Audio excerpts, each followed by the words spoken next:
wabarakatuh. Hello everybody, welcome back to PTP Podcast. So we are English teachers and this is our first program. Jadi ini adalah program pertama kita. And now I am the unlucky person because mungkin karena saya yang paling termuda di sini, jadi I must take a role as a host for this time. Me, Miss Ratih, and the ladies here are my friends. Hello. Hello. Hello, my name is Ida Ratu Saadeh. You can call me Mem Dara or Mrs. Dara. I'm from Bagum Intamulya, and now I teach for TP 11 sama 12. Okay, thank you. I'm Setio Rini. My student call me Mrs. Rini. I teach jurusan TBSM and jurusan TEI. Okay, thank you. Okay, thank you, Ms. Ratiwal. I would like to introduce myself. My name is Suryaning Wahyujati, but my students usually call me Mem Ati. And now I'm teaching as English teacher here, and I'm teaching TKRO major Okay. for 10 graders, 11 graders, and 12 graders. Yeah, that's all about me, ya. Okay, thank you so much. And now, hey ladies, how are you doing? By the way, pada lagi sibuk ngapain nih? Kalau pembelajaran daring kan pasti ya. Oke, kalau dari Mem Dara gimana? Bisa dijelaskan kesibukannya apa? Ya, sebenarnya nggak sibuk-sibuk amat ya, karena kalau daring itu memang kita yang diuntungkan. Mengajar ya lewat aplikasi Sipas punya kita sendiri. Selebihnya saya ada semacam sebagai tutor di sebuah bimbel ketika sore hari, dan selebihnya saya hanya sebagai ibu rumah tangga di rumah gitu. Oh gitu, oke. Untuk bimbelnya sendiri jauh nggak jaraknya Oh, dari dekat rumah? sekali. Oh, dekat sekali. Sangat menguntungkan. Jangan sebut merek. Tit gitu ya. Karena memang Atik juga punya sendiri. Oke, siap. Siapa? Sekalian promosi berarti ya. Oke. Kalau dari Mem Atik bisa dijelaskan Mem? Apa ya? Saya mah sibuknya ngajar-ngajar aja kayak Ngajar-ngajar gini. aja. Ya, kebetulan udah tatap muka ya. Jadi alhamdulillah everything getting normal ya. Semuanya udah mulai baik-baik aja. Di rumah juga kebetulan saya juga private teachers juga, dan alhamdulillah ada apa sih kecil-kecilan lembaga kecil-kecilan gitu ya, les-lesan kecil-kecilan. Jadi ya semuanya alhamdulillah udah normal gitu. Mulai normal, belum normal banget sih gitu. Oke, Ya, that sounds great. Oke, mungkin Bu Rini. Kesibukan selama ini selain saya ngajar di SMK BTP Juwana, saya tidak ada kesibukan apapun, cuma di rumah saja. Masa. Iya, cuma seperti itu saja. Dan selama pandemi ini memang kebanyakan ya para orang tua juga agak kesulitan dengan tugas-tugas anak, karena kebetulan anak saya juga sudah SMP, jadi ya harus mengajari anak. Terus selain itu saya juga harus ngurusi anak didik saya di sekolah SMK BTP ini. Jadi ya itu pengalaman juga sih selama pandemi ini. Gitu, Berarti Pak. mendampingi anak gitu ya Mem? Iya, tetap harus mendampingi anak di sekolah dan juga di rumah. Tugasnya Mendampingi jadi anak. double. Oke, thank you. And next, hari ini kita mau ngobrolin apa sih? Kayaknya kalau dilihat dari judulnya sih, hari ini kita temanya ilat-ilat Jawa wes angel diajari bahasa Inggris. Gimana nih teman-teman? What is your opinion? Apa ya? Start for me. Sebenarnya kalau itu kan sering banget diucap oleh anak ya. Ketika kita tanya atau kita minta mereka untuk membaca kata, terus mereka melakukan kesalahan, kata itu atau kalimat itu sering dipakai. Ilat Jawa buka isa ngomong bahasa Jawa. Padahal kita juga lidah Jawa ya, kita asli. Saya sih asli kan. Problematiknya memang di situ sih, the biggest problem yang kita hadapin sekarang ini tuh memang kayak gitu. Jadi anak-anak tuh udah underestimate-kan dirinya sendiri, terus menjudge dirinya sendiri bahwa aku nih nggak bisa bahasa Inggris gitu. Karena bukan orang asing. Karena saya kan orang Jawa gitu. Saya ditakdirkan untuk ngomong Jawa. Padahal kan kalau kita lihat ya di negara manapun itu kan juga kelihatan banget. Iya. Mereka kalau misalnya dari Inggris jelas banget levelnya mesti bagus. Tapi kalau negara misalnya dari negara yang memang tidak bahasa Inggrisnya tidak sehari-harinya tidak bahasa Inggris kayak jelas. Orang Jepang saja kalau ngomong bahasa Inggris kan ya seperti itu toh. Kita pasti lebih paham itu bukan Inggris, gitu, bukan native speaker toh. Oke, so the conclusion is, jadi tujuan kita hari ini di sini adalah untuk mengubah stigma atau pandangan para siswa bahwa orang Jawa itu sulit belajar bahasa Inggris, gitu ya? Iya, betul. Oke, siap. And in this occasion, we are going to jadi di kesempatan kali ini kita mau sharing, mau berbagi pengalaman kepada teman-teman semua, especially to our students, tentang suka duka kita mengajar bahasa Inggris di tengah stigma atau pandangan para siswa bahwa orang Jawa itu sulit banget belajar bahasa Inggris. Oke, kayak gitu ya. What do you think about it? Mungkin start from Mem Atik. Oke, kalau saya secara pribadi ya, suka duka ngajar bahasa Inggris ini banyak. Sukanya banyak, dukanya juga banyak gitu ya.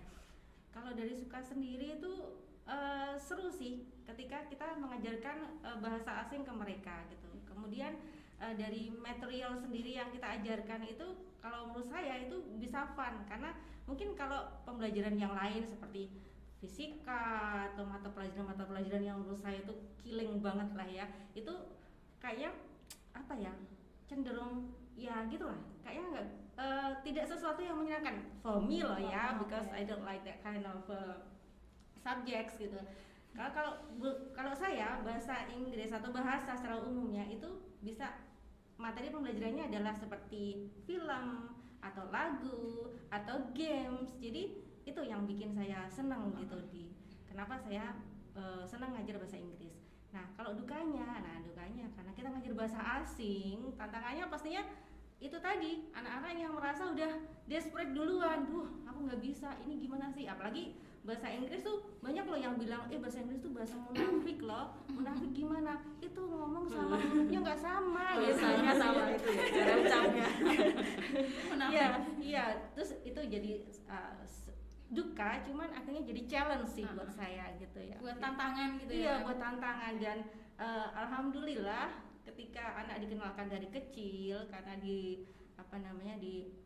sudah di-drill dari kecil, pada satu titik akan ada proses pembentukan fonologi sistem mereka itu, dan insya Allah berhasil pada satu titik tertentu dan bisa gitu ternyata gitu. Cuman kalau anak-anak yang pada awalnya udah nggak suka, mindsetnya mereka udah nggak suka, dan ketika kita paksain untuk mau dan mereka udah bilang nggak suka, ya akhirnya tetap gitu, sering nggak berhasil dan sering stuck di situ.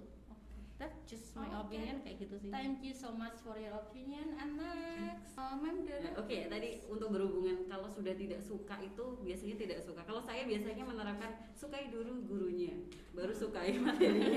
Kalau dia jadi cinta sama kita, mau sesulit apapun materinya, mau matematika ataupun mata lain, bahasa Inggris termasuknya ya, dia kan suka dengan kita. Dia mau berusaha lah, setidaknya mau usaha untuk mempelajarinya. Iya, bisa jadi jalan. Jadi kayak ya itu memang tantangan kita untuk membuat mereka suka dengan kita. Salah satunya ya mungkin bisa pakai game dan sebagainya, atau mengajarinya mungkin lebih sabar karena memang bukan bahasa ibu kita. Jadi memang harus sabar, kita ajarin dari yang paling mudah. Memang agak kadang lucu sih ya.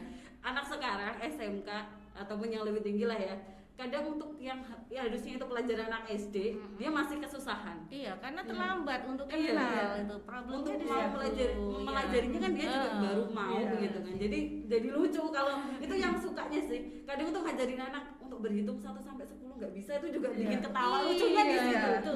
Mereka harusnya bacanya ini dibaca ini. Padahal SMK ya. Iya. Kadang kita juga disebut alay karena bacanya nggak sesuai atau mulut kita seperti apa gitu kan. Itu dia saya bilang bahasa munafik ya. Itu sih, tapi itu cukup menyenangkan karena diakui atau tidak diakui kita tuh seperti punya nilai lebih kalau dilihat bisa bahasa Inggris ya gitu. Jadi kayak senang-senang aja kalau anak tuh lihat kita tuh kayak gimana gitu loh. Dan ada banyak hal sih kok saya iya. Iya, jadi kayaknya dengan belajar bahasa Inggris itu ada banyak hal yang bisa kita lakuin untuk have fun ketimbang yang nggak bisa bahasa Inggris. Contoh misalnya kalau kita kita browsing sesuatu gitu, mesti kita bisa lebih tahu duluan karena kita ngerti bahasanya gitu. Iya. Atau misalnya film atau apapun gitu, kadang ketika satu film ditranslate ke bahasa Indonesia itu nggak bener-bener pas karena kan memang bahasa Indonesia tuh vocabnya tuh limited banget gitu loh. Jadi ketika ditranslate ke bahasa Inggris tuh lebih kena, feel-nya lebih dapet gitu. Dan itu nggak bisa dirasain orang yang nggak bisa bahasa Inggris gitu. Ya itu kayak gitu sih. Gimana kalau untuk Burini ini yang paling lama dalam mengajar pasti banyak sekali. Iya. Saya untuk mengajar bahasa Inggris memang penuh tantangan, semakin tahun juga. Tapi saya kira semakin lama sebenarnya kita tuh lebih mudah gitu ya. Intinya kan kalau dulu saya ngajar pertama itu kan teknologi tidak secanggih, anak tidak punya HP, laptop seperti itu ya. Untuk misalnya cari materi terjemahkan saja sulit sekali ya. Sekarang kan apapun bisa, kita browsing lebih mudah. Itu harusnya anak-anak lebih tertantang untuk itu. Dan saya sering mengatakan kalau gini mesti, Mas kamu itu loh ya, coba kamu buka HP saja tuh mesti setidaknya ada tulisan bahasa Inggris. Masa kamu tidak tahu artinya? Itu kan setidaknya mensupport anak supaya dia itu tadi loh lebih senang mencari artinya apa. Kadang kan mereka tidak tahu. Kamu saja nyanyi apa itu tahu artinya, nggak tahu Bu. Padahal tuh, nah itu memotivasi anak setidaknya biar dia senang. Kamu main game, exit itu apa misalnya, otomatis itu kan bahasa Inggris. Itu kamu bisa loh. Oh iya ya Bu, oh iya itu kamu bisa. Finish artinya selesai tahu gitu misalnya. Iya betul. Gitu. Game itu juga jadi stimulator yang sangat utama untuk anak-anak sekarang itu kan. Pintu masuk. Banyak sih menurut saya yang jadi keranjingan bahasa Inggris gara-gara games, pintu masuknya adalah games gitu. Oke, that's all ya. Oke, jadi ada sukanya, ada tantangannya juga, tapi ada solusi, ada cara untuk gimana sih biar mereka interest atau tertarik sama bahasa Inggris. Oke, by the way, sebelum kita ngobrol lebih jauh, saya mau nanya nih sama teman-teman yang ada di sini. Kenapa sih sukanya kok bisa dengan bahasa Inggris gitu? Kenapa enggak bahasa lain? Yang lain, bahasa yang lain. Burini duluan. Mungkin karena apa ya? Pertama saya tertariknya tuh sudah lama sih sebenarnya, ya. Waktu kecil dulu kakak saya suka main gitar atau nyetel lagu tuh bahasa Inggris dulu dengan kaset. Jadi mulai SD tuh saya sering dengar lagunya kok enak itu. Sampai sekarang itu saya suka semua lagu yang memang evergreen gitu ya, love song atau slow rock. Ya itu saya hafal sampai sekarang tuh dari SD loh. Saya suka tuh kok enak Roxette ya Bu ya? Enggak sampai belum. Roxette itu saya sudah SMA. Saya nggak tahu Roxette gimana. Roxette itu zaman kuliah itu zaman tahun 60 70-an coba sebutkan lagu slow rock apa itu saya ngerti ya Bu ya. Karena kakak saya dulu nyatanya slow rock kok Scorpion terus apa namanya Scorpion ya, saya masih. Iya, yang slow rock. Saya memang wanita ya, tapi untuk slow rock saya masih tahu tuh lagunya apa itu lagu Sudah tahu? Nggak tahu, saya lahir di tahun 90-an jadi saya nggak tahu. Jadi lagu-lagu kuno itu kakak saya kan ada posternya Van Halen tuh apa. Nah sekarang saya yang browsing. Saya masih tahu Bu. Iya. Jadi mungkin dari itu saya kebetulan walaupun nggak bisa nyanyi, suara saya juga bagusnya paling di kamar mandi gitu ya. Masih bisa nyanyi, masih bagus. Mungkin dari kesan lagunya kok bagus, ternyata liriknya juga bagus gitu loh. Saya suka bener. Dan itu kayaknya juga bisa jadi pintu masuk jadi arah ke sana mungkin dari itu. Kalau film sih menyusul ya, dulu kan bioskop gitu kan tidak semuanya gitu ya. Sampai sekarang saya sih kayaknya dari lagu berawal dari lagu gitu. Ya dari lagu kan zaman dulu terkesan gitu. Kan zaman dulu nggak ada teknologi seperti ini, begitu dengan lagu aduh bagusnya gitu. Membayangkan itu yang nyanyi siapa itu imajinasi sudah kemana-mana. Kalau sekarang kan gampang buka HP ada teks dulu. Betul. Imajinasi kemana gitu, walah ya memang seperti itulah sukanya Bu.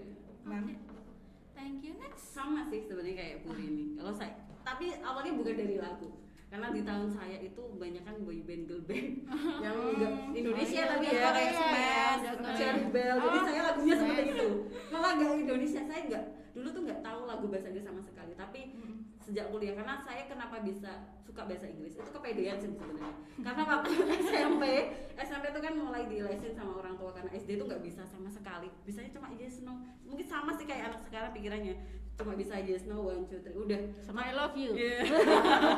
Terus SMP itu dilesin, tapi cara gurunya ngajar ya sebenarnya simpel sih, cuma menerjemahkan dari itu. Terus akhirnya setiap kali di satu kelas itu pasti cuma saya yang lulus KKM, cuma saya sendiri, jadi kayak kepedean bisa bahasa Inggris gitu kan. Lama-lama seneng Iya. gitu kan. Terus kuliah kepedean ngambil juga bahasa Inggris, dan kok ya keterima gitu kan. Dan di kuliah itu baru saya bener-bener yang ngerasa, kan temen udah pada bisa bahasa Inggris, terus saya kok ngomongnya masih kayak gini. Diakui atau tidak diakui, kalau pelajaran bahasa Inggris itu kita hanya dipatokin untuk menerjemahkan, ya kan. Kita tidak kalau dulu tuh tidak diberi ruang untuk kita bicara, maksudnya belajar speaking, listening pun juga kalau mau ujian. Jadi kemampuan kita tuh cuma menerjemahkan. Jadi mengapa saya bilang saya kepedean bisa itu, karena saya cuma bisa nerjemahin, tapi saya mau masuk jurusan bahasa Inggris. Dan di situ ketika semester 1 dapat IPK dan IP saya di listening jeblok C. Di situ saya mulai yang gimana caranya saya harus bisa bahasa Inggris Harus lebih bisa dari ngejar, menerjemahkan gitu. Dari itu langsung saya mulai dengerin lagu. Kebetulan saya juga suka nyanyi, suka dengerin lagu kan. Jadi dari situ setiap kali ngerjain sambil dengerin gitu. Itu sih. Berawal dari kepedean, Jadi ladang langsung dengan ladang. Oke, siap. Kalau saya apa ya? Gak jauh beda sih sebenarnya, tapi mungkin karena saya nggak terlalu suka lagu dan saya kan suka film sama novel gitu ya, jadi mungkin pintu masuknya di sana film gitu. Jadi dan kebetulan sebenarnya kalau masalah film tuh bener-bener deh nasionalisme saya tuh dipertanyain banget gitu loh. Kenapa kok saya nggak bisa senang sama film Indonesia, itu nggak ngerti. Saya juga nggak bisa senang sinetron Indonesia, juga nggak ngerti gitu. Itu selera. Iya, kata teman saya gitu, selera gitu. Jadi dari situ karena suka film asing, kemudian suka drama asing, akhirnya saya mau nggak mau akan lebih nyaman ketika saya tahu gitu. Dan itu jadi stimulus utama buat saya subtitle terus gitu ya. Dan beberapa film itu kan berawal dari novel ya, dan novel misalnya kayak Harry Potter aja. Harry Potter itu kan film, cuman jadi itu dari novel gitu loh. Nah, novel bahasa Indonesia ada, tetapi ada curiosity di sini ya, kepo lah, bahasa Inggrisnya gimana sih gitu. Jadi itu stimulator buat saya gitu. Ya, kemudian saya juga suka dengan sesuatu yang berbau budaya gitu, budaya dari berbagai macam negara, bukan cuma negara kita sendiri gitu. Akhirnya terus ya itu yang bikin saya suka di situ. Dan ternyata ketika saya belajar bahasa Inggris itu ada sesuatu yang menurut saya itu nggak cuma nilainya sosial, tetapi juga nilainya mathematics artinya di situ itu sesuatu yang apa sih bilangnya itu ya, ketika kita belajar grammar itu kan melibatkan rumus dan rule gitu loh. Ada patokan-patokannya. Jadi menurut saya tuh bahasa Inggris tuh complicated, kompleks dan complicated, yang kita nggak cuma melibatin feel apa sih bilangnya itu linguistik ya, tapi juga melibatin kemampuan otak kiri kita gitu. Jadi saya merasa bahwa itu gitu. Dan saya juga ngerasa senang juga bahasa Indonesia nggak segitu-gitunya gitu ya. Bahasa Inggris kan sampai segitunya gitu. Jadi semacam challenge yang akhirnya bikin saya suka jatuh cinta gitu. Oke, gitu ya. The last but not the least, about your hopes. What are your hopes for the students? Mungkin ada yang ingin menyampaikan harapannya ke depannya untuk para siswa kita. Oke, saya mulai duluan ya. Jadi apa sih harapan standar ya sebagai seorang guru, harapannya itu siswanya paham ketika diajar, terus siswanya jadi lebih pintar daripada saya gitu. Terus artinya bahwa siswa itu mulai aware bahwa bahasa Inggris itu penting loh, nggak cuma sekedar untuk ngejar nilai gitu, atau nggak sekedar cuma untuk prasyarat UN. Dulu ada UN, sekarang mah enggak ya. Jadi nggak cuma sekedar itu, tapi bahasa Inggris itu adalah ilmu alat seperti juga bahasa Indonesia yang akan digunakan untuk keseharian mereka. Apalagi sekarang kan sudah thinking globally, jadi sesuatu yang harus berpikir secara global, harus bahwa bahasa Inggris itu penting banget gitu loh. Mereka mungkin saat ini mereka itu hanya ada di lingkungan lokal ya, di lingkungan sekitar sini aja, tapi kita nggak pernah tahu masa depan, who knows gitu loh, mungkin mereka akan jadi someone yang ada di belahan bumi lain dan mereka butuh itu gitu. Itu sih harapan saya, mereka jadi pintar, lebih pintar daripada saya. Thank you. Next. Darah. Oke. Oke, for my students, setiap guru pasti harapannya baik buat muridnya. Sama sih ya, pasti lebih sukses dari kita, lebih bisa menguasai bahasa Inggris daripada kita. Kan kita gunanya kita ya sebagai fasilitator, membantu mereka mau belajar. Ya harapannya dia mau belajar dulu lah, mau kenal kita, mau kenal bahasa kita yang kita ajarkan. Jangan menutup diri ketika kita mau mengajarkan, biar masuknya bahasa Inggris ini lebih mudah ke mereka, sehingga nantinya ketika mereka juga bisa menyampaikan hal yang sama apa yang kita lakukan ke orang lain. Jadi gimana ya, bisa berkomunikasi dengan orang lain ya dengan baik gitu. Guru ini belum loh. Iya. Iya sama sih, sepertinya bisa terjawab oleh Mamati dan Mam Dara, bahwa tentu saja sebagai seorang guru ya, apalagi saya ngajar sudah lebih dari 20 tahun. Wow. Kadang yang saya hadapi ternyata cucu saya. Iya toh, karena dulu bapaknya, sekarang Ngajar, anak. iya. Jadi intinya tuh kita tetap sebagai seorang guru ya, tentu saja pengen anak didiknya tuh melebihi kemampuannya, tuh melebihi apa yang kita punya gitu.